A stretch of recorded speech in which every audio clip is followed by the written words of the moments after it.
सारा प्रणाम। मैं हूं उपेंद्र राय। हस्तक्षेप के स्पेशल एडिशन में आप सभी का स्वागत है। आज हम बात करने जा रहे हैं केंद्रीय भारी उद्योग सार्वजनिक क्षेत्र उपक्रमों के राज्य मंत्री और संसदीय कार्य राज्य मंत्री अर्जुन राम मेघवाल जी से, जो भारतीय प्रशासनिक सेवा छोड़कर राजनीति में आए हैं। राजस्थान के बीकानेर से तीसरी बार सांसद अर्जुन मेघवाल जी 2014 में लोकसभा में बीजेपी के मुख्य सचेतक रहे।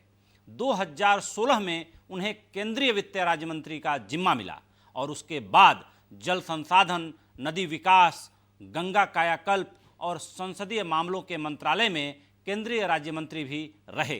कानून से स्नातक मेघवाल जी किसान, सामाजिक कार्यकर्ता होने से लेकर गायन जैसी विधाओं में रुचि रखते हैं और साइकिल से संसद आने जाने के कारण देश भर में मशहूर हो रहे हैं। अर्जुन राम मेघवाल जी, आपका हस्तक्षेप में बहुत बहुत स्वागत है। आपका जो प्लेन लिविंग, हाई थिंकिंग, सादा जीवन, उच्च विचार, ये हम सभी मीडिया वाले इससे परिचित हैं, लेकिन कोरोना की महामारी में तमाम ऐसी चुनौतियों से आपका मंत्रालय भी जूझ रहा है। उससे जुड़े हम कुछ सवाल ले रहे हैं और पहले सवाल से शुरुआत करते हैं। लॉकडाउन के कारण वाहन उद्योग को भी बड़ा नुकसान हुआ है। आपने Mahindra and Mahindra, Maruti Suzuki, Hero MotoCorp, Ashok Leyland, Hyundai Motors India Limited और Toyota Kirloskar Motor Private Limited के प्रतिनिधियों के साथ भी आपने वीडियो कॉन्फ्रेंसिंग कर उनकी मुश्किलों को समझा। वाहन कंपनियों को संकट से उबारने के लिए भारत सरकार क्या कुछ नीतियां बना रही है और आप क्या नीतियां बनाने की दिशा में सुझाव दे रहे हैं?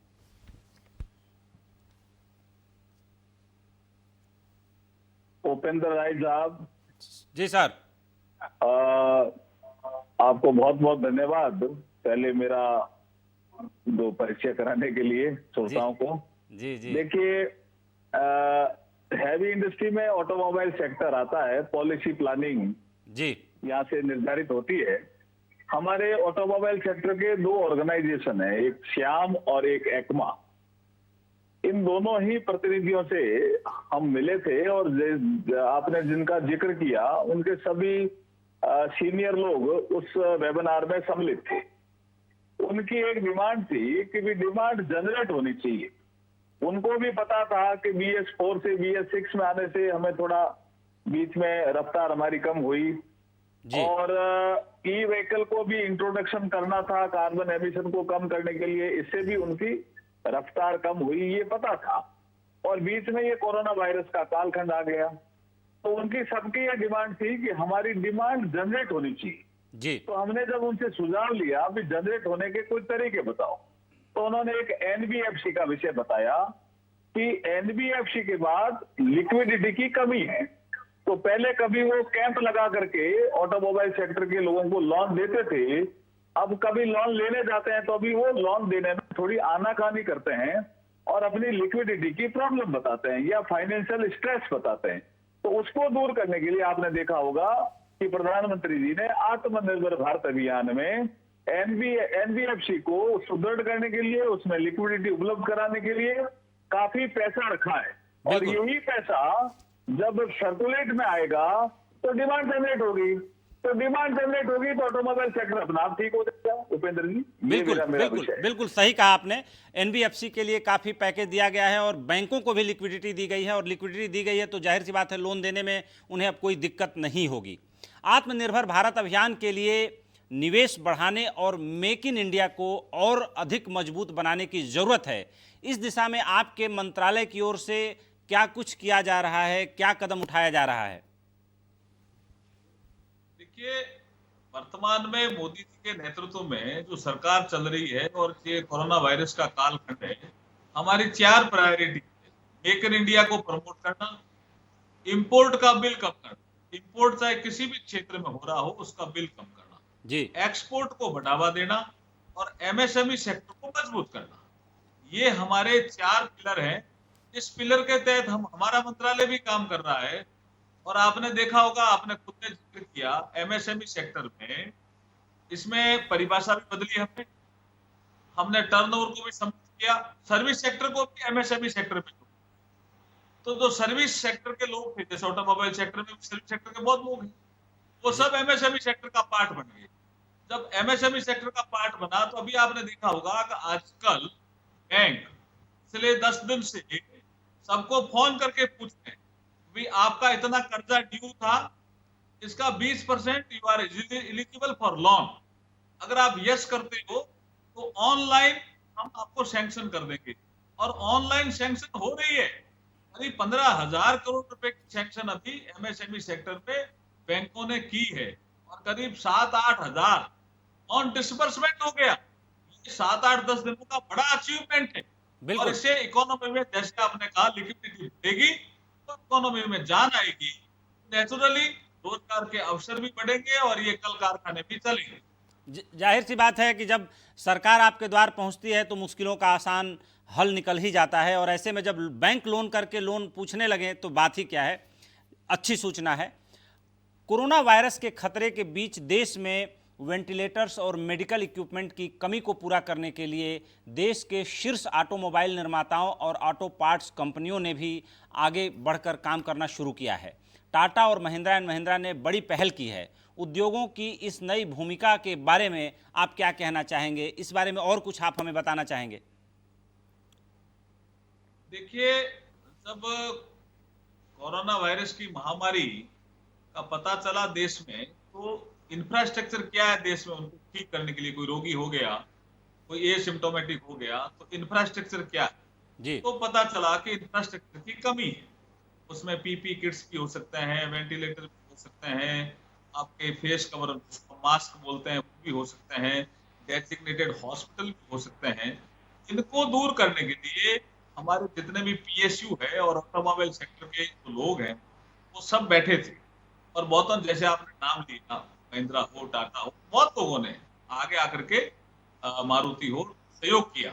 हमारा जो पीयूसी है, भारत हेल्थ इलेक्ट्रिक लिमिटेड, इसने भी कहा, और भारत इलेक्ट्रॉनिक्स लिमिटेड ने भी कहा कि आप इस तरह का सहयोग हम चाहते हो। तो किसी ने कहा वेंटिलेटर हम बना के दे सकते हैं आपको, किसी ने कहा पीपी किट बना के दे सकते हैं।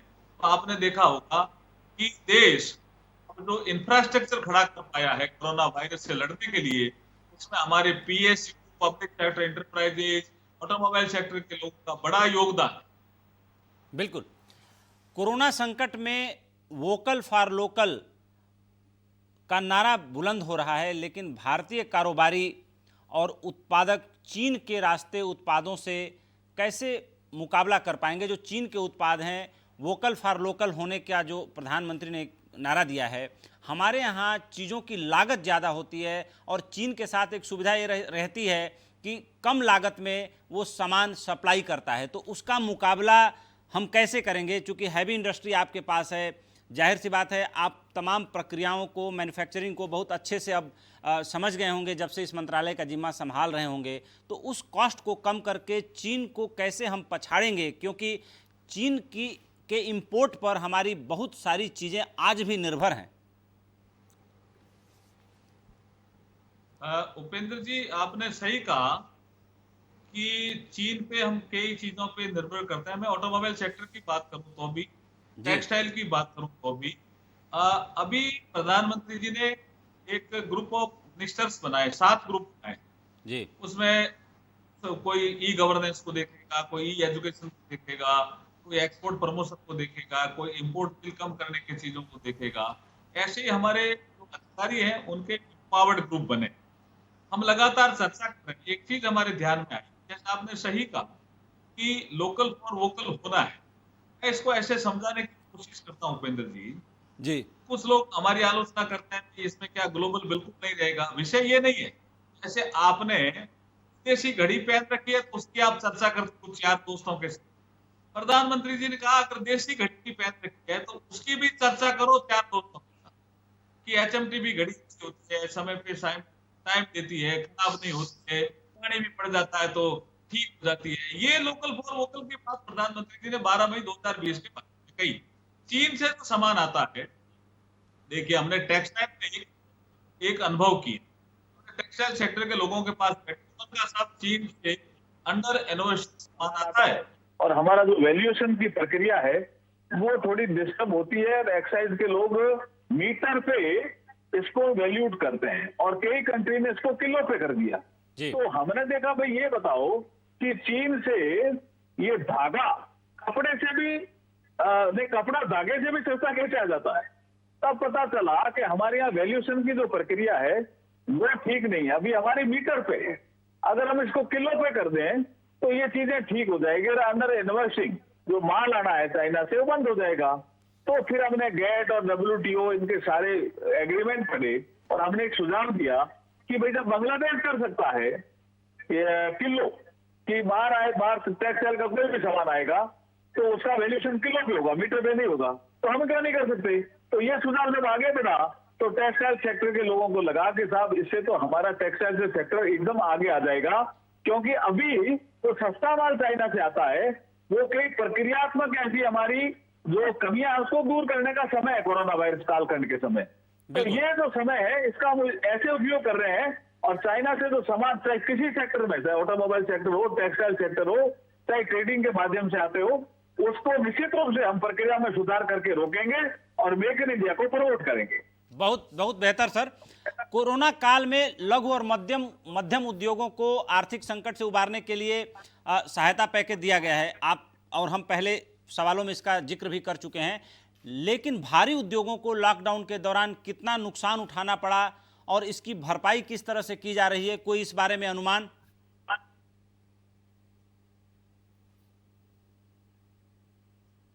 देखिए उपेंद्र जी, ये बात सही है कि भारी उद्योग हो या जो बड़े उद्योग हो, उनको जैसे कोई एक्सपोर्ट का ऑर्डर था तो समय पे सप्लाई होने पे नुकसान हुआ, लेकिन कोई हमारे भेल है जैसे या कोई और उद्योग है, खाली उसको ही नुकसान नहीं हुआ, इटली के उद्योग को भी नुकसान हुआ, जर्मनी के उद्योग को भी नुकसान हुआ, क्योंकि ये वैश्विक महामारी है।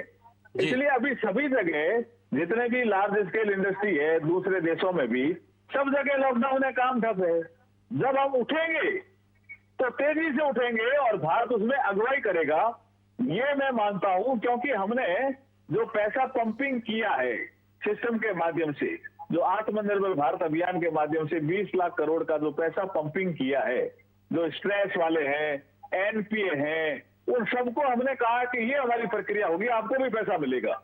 और कई चीजें हमने डेफर की है। RBI ने repo rate, reverse repo rate, moratorium period, EMI, इनमें सब में सहूलियत दी है, तो इसका लाभ बड़े उद्योगों को भी मिलेगा। बिल्कुल बिल्कुल। भारत हैवी इलेक्ट्रिकल्स के प्रोडक्ट्स दुनिया भर में सप्लाई होते हैं, काफ़ी बड़ा PSU है जिसको आप सीधे देख रहे हैं।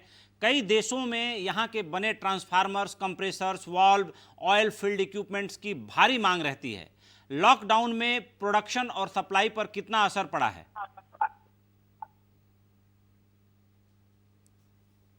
देखिए लॉकडाउन के दौरान भेल में उत्पादन तो बंद हुआ ही है, इसमें कोई शक नहीं है, लेकिन बहुत सी ऐसी कंपनियां हैं जो भारत में इन्वेस्टमेंट करने की सोचती है, लेकिन आते ही उसको लगता है मुझे लैंड कहां मिलेगी। तो जैसे हमारा भारत हैवी इलेक्ट्रिकल लिमिटेड है, अब हम इसको हरिद्वार की बात करें, भोपाल की बात करें, विशाखापट्टनम, कहीं की भी, उसके पास कुछ लैंड है जिसको हम कुछ कंपनियों में दे सकते हैं, या दूसरी कंपनियों के साथ हम MOU करके भी यहाँ का रॉ मटेरियल है उसको प्रोसेस करो। जैसे सोलर एनर्जी की मैं बात करूं, सोलर एनर्जी में हमारा भेल काफी आगे काम कर रहा है, लेकिन सोलर एनर्जी के बहुत से उपकरण चाइना से आते थे, तो वो अब हम इस समय बना सकते हैं और बना करके उसको हम एक्सपोर्ट कर सकते हैं। ऐसे बहुत से अवसर आएंगे, जैसे प्रधानमंत्री जी ने कहा था कि माना कि ये आपदा है कोरोना वायरस, लेकिन इस आपदा को हम अवसर में बदलेंगे, तो निश्चित रूप से भेल उसमें अगुवाई करता हुआ मुझे दिख रहा। बिल्कुल, आपदा को अवसर में बदलेंगे। आगे बढ़ रहे हैं। भारत हैवी इलेक्ट्रिकल्स लिमिटेड में करीब 12,000 कर्मचारी काम करते हैं। कोरोना संक्रमण से उनकी सुरक्षा के लिए क्या कुछ कदम आपने उठाए हैं?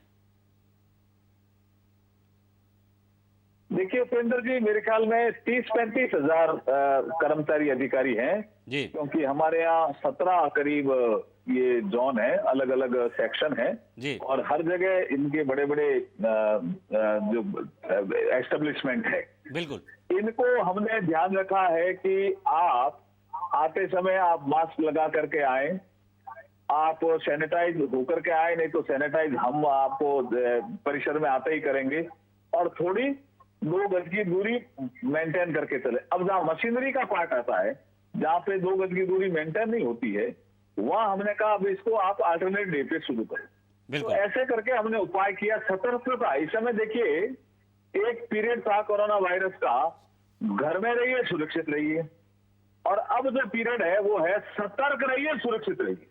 बहुत बढ़िया नारा दिया आपने कि ये आत्मविश्वास आया है कि सतर्क रहिए और सुरक्षित रहिए। बिल्कुल। मजदूरों की घर वापसी के बाद राज्यों में स्किल मैपिंग की जा रही है। आपने कहा है कि सभी मजदूरों को रोजगार मिलेगा और उनके साथ प्रोफेशनल्स की तरह व्यवहार होगा। इसके लिए सरकार किस तरह से रोड मैप तैयार कर रही है? उपेंद्र जी, इसमें 2 विषय आए थे। देखिए, कुछ ऐसे प्रोफेशनल हैं जी। जो यहाँ से डिग्री लेने के बाद हमेशा बाहर जाते हैं। उनकी मन से मानसिकता रहती है कि डिग्री तो यहाँ से लो और काम विदेश में करो, इंग्लैंड में करो, यूएस में करो, ऐसी मानसिकता रहती है जी। कुछ ऐसे विदेश में हमारे कुछ प्रोफेशनल इस बार फंस गए थे, जिनसे हम बात कर रहे थे। बोला हम इंडिया आना ही आना चाहते हैं। तो मैंने कहा एक बार आ जाओगे फिर वापस जाओगे क्या? नहीं, वापस बोला 1.5 साल तो जाने का मूड ही नहीं है। तो ये एक ग्रे एरिया हमें मिला कि जो प्रोफेशनल बाहर जाते थे पहले, वो 7.5 साल यहाँ रुकेंगे इंडिया में, नंबर 1।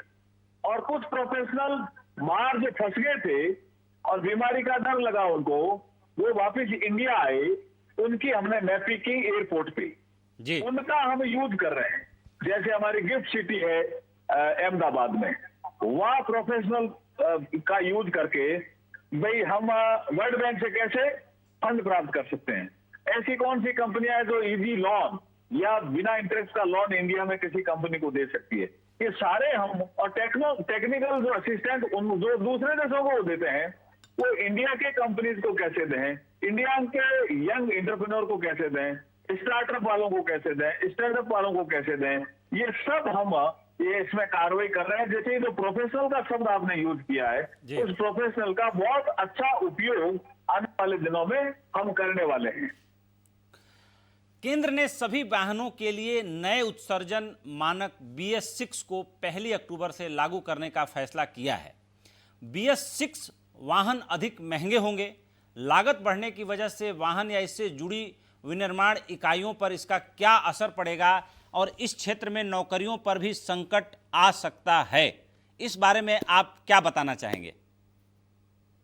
देखिए उपेंद्र जी, ये पेरिस एग्रीमेंट का भी पार्ट था, स्टॉकहोम सम्मेलन के समय भी चल रहा था। हमें अल्टीमेटली BS4 से BS6 में जाना ही जाना था। बिल्कुल। क्योंकि कार्बन एमिशन हमें कम करना था। बिल्कुल। फिर भी सुप्रीम कोर्ट ने एक डेट दी हमें जी कि 1 अप्रैल 2020 से आपको BS6 ही लागू करना पड़ेगा। कोरोना वायरस का कालखंड आ गया तो ये डेट 1 अक्टूबर तक पहुंच गई। लेकिन हमारे जो कंपोनेंट बनाने वाले लोग हैं, ऑयल इंडस्ट्री वाले लोग हैं, ऑटोमोबाइल सेक्टर वाले लोग हैं, इनकी हमने वर्कशॉप करके इसमें जागरूकता फैलाई। जो ग्राहक थे उनको भी बताया कि मानक ये बहुत अच्छा है, इससे कार्बन एमिशन भी कम होगा और नेक्स्ट जनरेशन को हमें धुआं रहित वातावरण देना चाहिए। ये हमारी ड्यूटी भी बननी चाहिए, क्योंकि नेक्स्ट जनरेशन ये थोड़ी चाहता है कि हमें धुएं वाला वातावरण दे। हम तो जीवन जी लिए, नेक्स्ट जनरेशन क्या धुएं वाला जीवन जिएंगे क्या? नहीं, इसलिए बिल्कुल।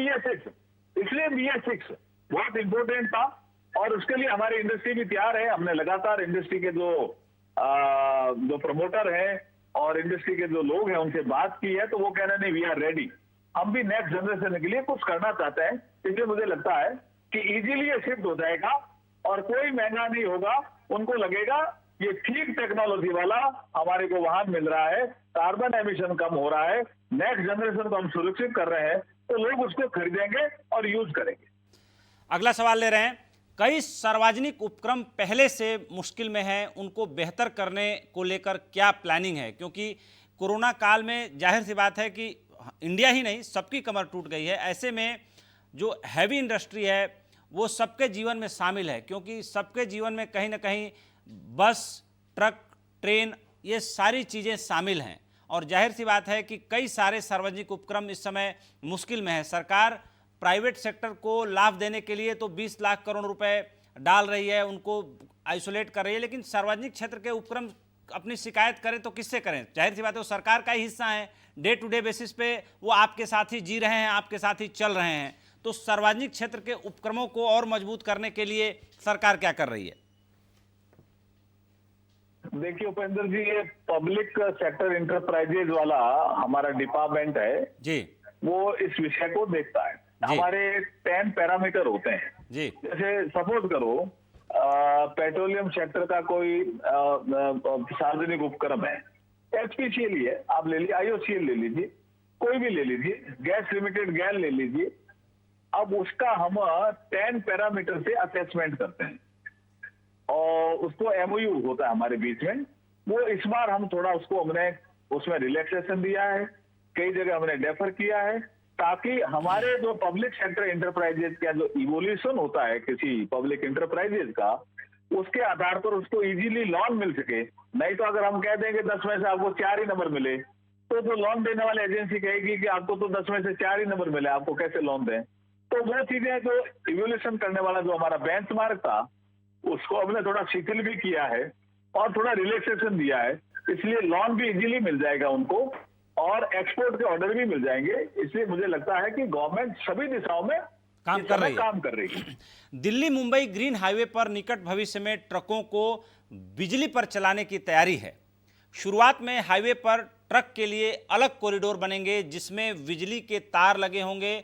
सड़क परिवहन मंत्रालय और भारी उद्योग मंत्रालय इस सपने को हकीकत में बदलने के लिए पायलट प्रोजेक्ट पर काम कर रहा है। ये प्रोजेक्ट कब तक पूरा हो सकेगा और ये टेक्नोलॉजी जो ट्रकों वाली है हम कहां से ले आ रहे हैं या हमारी अपनी इजाद की हुई टेक्नोलॉजी है? उपेंद्र राय साहब, ये ई व्हीकल वाला विषय जी ये हमारे मंत्रालय से जुड़ा हुआ विषय है। जी। पिछली बार हमने 10,000 करोड़ का बजट इसके लिए रखा था जी कि ई व्हीकल को हमें प्रमोट करना ही पड़ेगा। जी उसके बाद आपने देखा होगा कि 64 सिटीज के लिए 5,595 बसें हमने सैंक्शन की ई व्हीकल के नाम पे, प्रोजेक्ट के नाम पे। करीब 2,500 बसें जल्दी ही रोड पे आ जाएगी। उसमें बसों के साथ साथ कुछ जगह ट्रक वाला विषय भी जैसे आपने कहा आ रहा है, लेकिन उसमें हमें चार्जिंग स्टेशन चाहिए, क्योंकि जब तक इंफ्रास्ट्रक्चर नहीं हो तब तक वो ट्रक चल नहीं पाएगा। तो हमने कुछ रास्ते उसके लिए तय किए हैं, जैसे दिल्ली से चंडीगढ़, उसको 100% हम चार्जिंग स्टेशन लगा देंगे 5-10 किलोमीटर के अंतर से। तो ट्रक चलेगा तो जब भी उसको लगेगा कि भाई मैं डिस्चार्ज हो गया या मुझे चार्ज करना है इलेक्ट्रिक चार्जर, तो चार्जर होगा, वो खड़ा रह करके कर सकता है। इसमें 2 चीजें हैं, भी चार्जर में समय लगता है, उसको कैसे कम करें। दूसरे देशों में जो समय कुछ कम हुआ है, इसके लिए अभी जो एग्जीबिशन लगी थी 6 महीने पहले, उसमें बहुत अच्छी इसमें वर्कशॉप होकर के ट्रक ऑपरेटर जो है उनके एसोसिएशन को भी हमने बुलाया, बसों वाले एसोसिएशन को भी बुलाया, जो गाड़ियां हैं, कार है, इनके एसोसिएशन को भी बुलाया, ऑटोमोबाइल सेक्टर के हमारे जो दुपहिया वाहन है उनके एसोसिएशन में उनके निर्माताओं को भी बुलाया और उनको समझाया और कभी कौन सा रूट आपको ठीक लगता है। तो हमने कुछ साउथ के रूट भी तय किए हैं जहाँ ज्यादा वाहन चलते हैं, कुछ हमने यहाँ नॉर्थ के रूट भी तय किए हैं और बहुत से ऐसे हमारे जो ऑर्गेनाइजेशन है जिसमें बेल भी एक हो सकता है और भी पीएसयू है, उनको हमने कहा आप चार्जिंग स्टेशन लगाइए, क्योंकि चार्जिंग स्टेशन लगाना बहुत जरूरी है। उसके बिना ये वाहन की जो आवाजाही है ये सुगम नहीं हो सकती, इसलिए हम चार्जिंग स्टेशन लगा रहे हैं कुछ रास्ते डेजिग्नेटेड करके और उसी पे ही पहले इलेक्ट्रिक वाहन चलेंगे। बिल्कुल।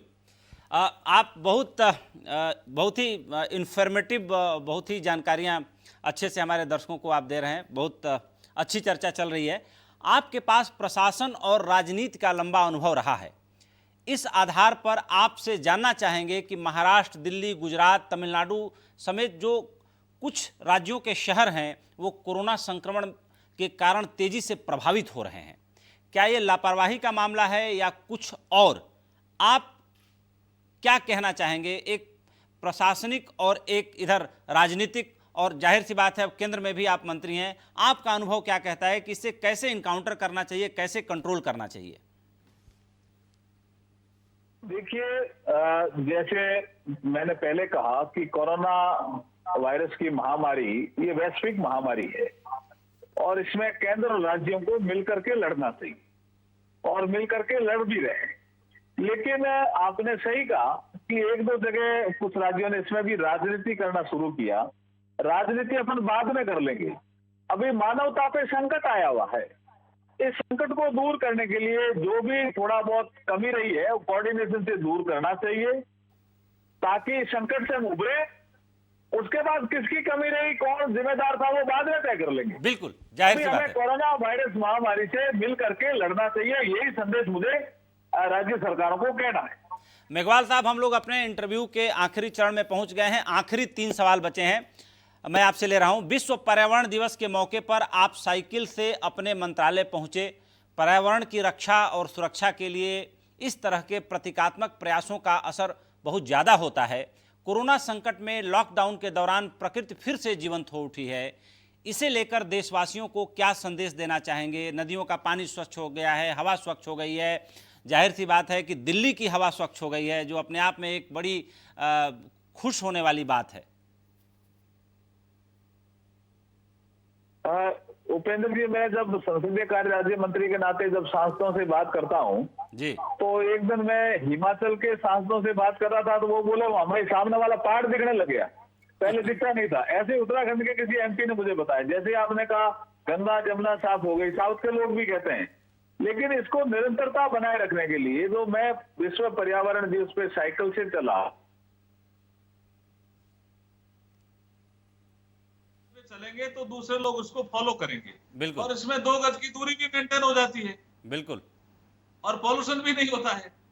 बिल्कुल। तो इस कालखंड के लिए तो साइकिल पे चलना और थोड़े समय थोड़ी दूर ही जाना हो तो साइकिल पे चलना चाहिए। जैसे 1 किलोमीटर पे सब्जी लानी है तो मैं अनुरोध करूंगा नागरिकों से कि उसमें कार की जरूरत नहीं है, आप साइकिल से चलिए, 2 गज की दूरी भी मेंटेन होगी और आपको दिक्कत भी नहीं है। बिल्कुल। अब एक सवाल मैं आपसे ले रहा हूं। 2014 में जब आप सांसद बने, उसके बाद मंत्री भी बने, प्रधानमंत्री नरेंद्र मोदी के आप करीब भी हैं, उनसे आपकी सीधे वार्ता भी होती रहती है। प्रधानमंत्री इतने विशेष क्यों हैं मेघवाल साहब? आवाज नहीं आ रही है। मैं कह रहा हूं कि 2014 में आप सांसद बने, आप मंत्री भी बने, पहले कार्यकाल में भी, दूसरे कार्यकाल में भी। प्रधानमंत्री जी इतने विशेष क्यों हैं? और जाहिर सी बात है कि बीजेपी का हर सांसद उनके साथ कहीं ना कहीं मन के अंदर दबी हुई इच्छा रखता है कि मुझे भी कैबिनेट में जगह मिले और मैं उनके साथ काम करूं। तो इतने विशेष क्यों हैं? इतनी दीवानगी उनके प्रति लोगों के मन में क्यों है? आप इसको कैसे देखते हैं? आपका नजरिया क्या है? क्या खूबियां हैं उनके अंदर?